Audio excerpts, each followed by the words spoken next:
As somebody who has spent more than 20 years making films in different forms, I found the recent rise of YouTube filmmakers breaking into mainstream cinema genuinely fascinating. In many ways, I'm a late developer on YouTube myself, having come at it from a filmmaking background rather than starting as a creator and then moving into films. What we've seen over the last few years is remarkable. Films such as Shelby and the Backrooms have shown that there is now a genuine pathway for creating videos online to directing feature films that receive theatrical releases. 20 years ago, that route barely existed.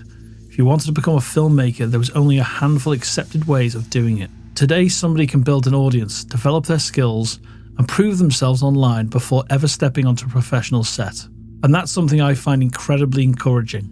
It demonstrates that there has never been a better time to be a storyteller. Barriers to entry are lower than they've ever been, and talented creators can find audiences without waiting for permission from traditional gatekeepers. Whether you're making short films, documentaries, reviews, or experimental horror projects, there's a genuine chance to build something meaningful from your own work. The recent release of Obsession, which is amazing, is a great example of how exciting this moment can be.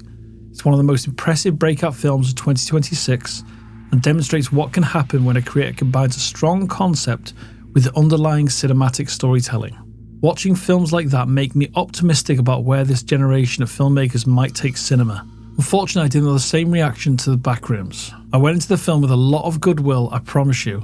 Horror has been producing some of the most interesting creative work in modern cinema recently, and the original concept behind the Backrooms remains genuinely unsettling. The idea of endless, empty spaces that feel familiar and alien at the same time taps into something deeply uncomfortable. The problem for me, though, is that the feature film never evolves beyond its initial concept. I should stress that my issue isn't that the film leaves questions unanswered. Some of my favourite films are ambiguous indeed. I don't need every mystery explained, and I certainly don't want a final scene that sits with me, tells me exactly what I need to hear. This kind of ending can be powerful when it's used to provoke thought and discussion. What frustrated me here was the sense that the film wasn't interested in providing enough information for the audience to totally understand and engage with the mystery in the first place. As the film progressed, I found myself thinking less about what was happening and more about whether the film believed it needed to explain anything at all. It often felt closer to a psychological horror game or a piece of internet lore than a feature film itself. Atmosphere carried scene after scene, but atmosphere alone can only take a story so far.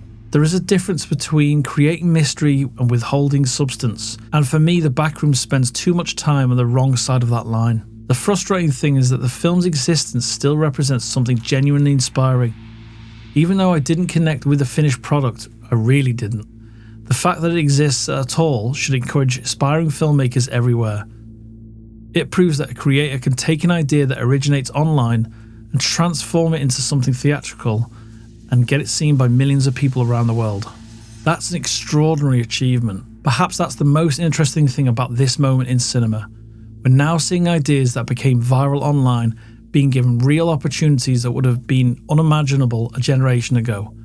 Sometimes those ideas will develop into great films, but sometimes they'll reveal the challenges involved in expanding a short-form concept into a 90-minute experience.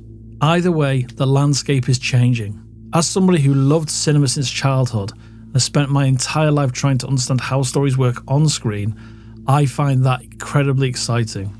Not every experiment will succeed, and not every viral concept deserves a feature-length adaptation. But the fact that these opportunities now exist should give hope to anyone sitting at home wondering whether their creative ambitions are realistic.